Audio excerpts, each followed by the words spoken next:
Thanks for joining us. I'm Liam Martin with the WBZ News Update. Our top stories: hundreds of people across New England are still without power as cleanup continues from yesterday's storm. Haverhill was one of the hardest hit towns, seeing 18 inches of snow.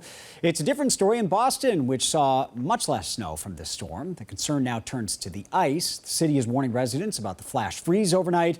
Residents and businesses are being reminded to clear sidewalks, paths, and entryways.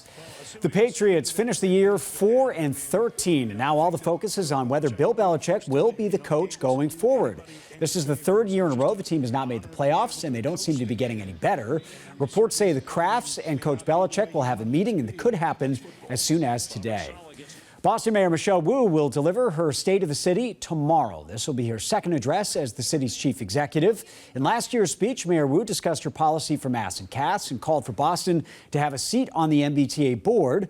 Tomorrow's address is at 7 p.m. at the MGM Music Hall on Lansdowne. Let's get a check of your next weather forecast now with meteorologist Jason Michael. Another storm on the way tomorrow, Jason. Yes, we cannot take a break here. We also allow for even more wet weather to move back in for us tomorrow afternoon. A flood watch is going into effect for the highest impacts for the system to be melting because of the heavy rain, warming temperatures, as well as strong winds. The highest wind gusts, again, you can expect to be along the Cape and the islands. What we do know, this system will likely be a rapidly moving system. However, it's going to be hours long, though, but the quicker it's come in, the quicker it's going to go out, and we have a really nice, delicious finish to the work week here. The bullseye for excessive rainfall is going to be south and west of the area, with the parent low now crawling through the Red River Valley area. High pressure quickly departs, allowing for this system to race right back up the Atlantic seaboard, which is what we were dealing with over the course of the weekend. Highest wind gusts, again, likely south and east of the city. Think South Shore, Cape, as well as the islands, with wind gusts approaching 50 to 60 miles per hour. As we move forward in our hour-by-hour forecast, Monday, absolutely beautiful. No conditions to really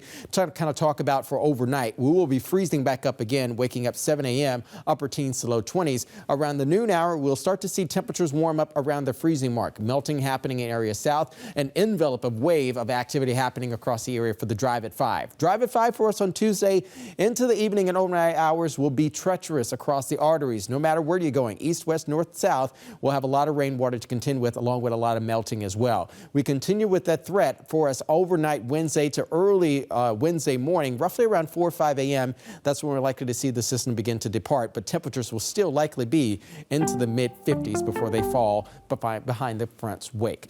By Thursday, we wake up around the freezing mark. Even on Friday, around the low 30-degree mark by Friday afternoon, into the low 40s with another system arriving. Another next weather alert, Liam, on Saturday. All right, Jason, thank you. I'm Liam Martin. This has been a WBZ News Update. Have a great day, everybody.